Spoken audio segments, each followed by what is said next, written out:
classical Greek style in Antioch, and it soon became an important city to trade, politics, and religion that connected the Eastern and Western worlds. In 64 BC, General Pompey of the Roman army captured the city of Antioch from the Greeks, and it remained an important city in the Roman Empire for many centuries. One can imagine the variety of religious conversations overheard in the city streets from the Greeks, Romans, Egyptians, and Phoenicians who established their places of worship throughout the city. Add to the mix a few Eastern cults and no small number of Hellenistic Jews who were brought to the city or migrated there when it was still controlled by the Greeks. It was a truly cosmopolitan city, which reflected the cultural and religious diversity of its population, but all under Roman rule. Following the martyrdom of Stephen in Jerusalem in the mid-30s AD, many followers of Jesus migrated northward to Antioch to take refuge there. Acts 8:1 and 11:19. This is where followers of Jesus were first called Christians. Acts 11:26. The earliest and most well-known Christian missionary work of the first century had its genesis in Antioch. Paul and Barnabas were sent out by the Church of Antioch to the northern Mediterranean world.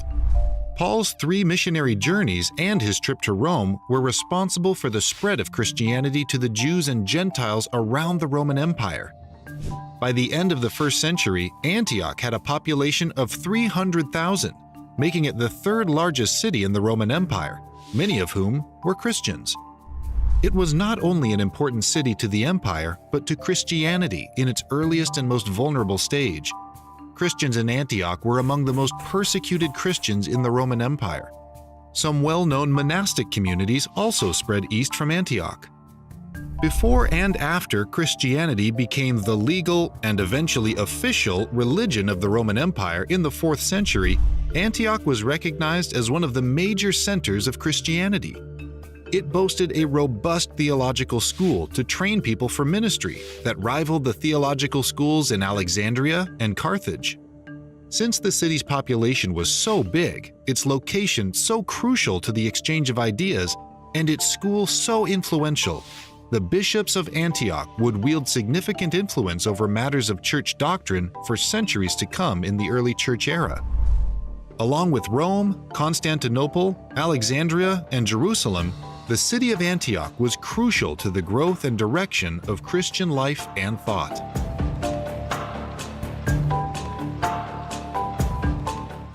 Toward the end of the 1st century AD, Ignatius became the 3rd overseer, or bishop, of the churches in Antioch at the northeast corner of the Mediterranean Sea. His bishopric also included the churches in the region of Syria. There was no central church building in Antioch or Syria. The church was made up of a series of house churches around town and throughout the countryside. While the exact date of Ignatius' birth is uncertain, historians believe it was either in AD 30 or 35. He had such a close relationship with God that he was given the nickname Theophorus, which means one who bears God. A much later tradition changed the Greek slightly to Theophorus, which means one whom God bears. The claim was thus made that Ignatius was the little child whom Jesus placed on his lap in the 18th chapter of Matthew. Thus, it was later held that God in the flesh bore Ignatius on his knee. It is a sweet story, but it is not found in the earliest literature by or about Ignatius. By describing Ignatius' birth during Jesus' ministry, the story does demonstrate that Ignatius was likely in his 70s when he was arrested and put on trial in Antioch before Emperor Trajan himself, or before one of his emissaries.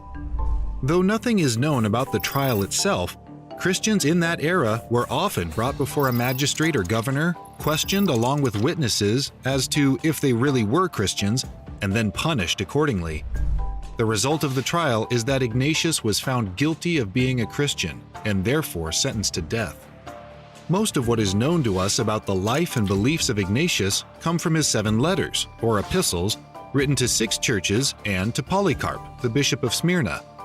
These 7 letters were written in about AD 107 when Ignatius was escorted by Roman soldiers from Antioch to Rome. While he was on his way to Rome, he was visited by many Christians who were guilty of the same crime of which Ignatius had been convicted, simply being a Christian. His first major stop along the way was in the town of Smyrna, where Polycarp was the bishop.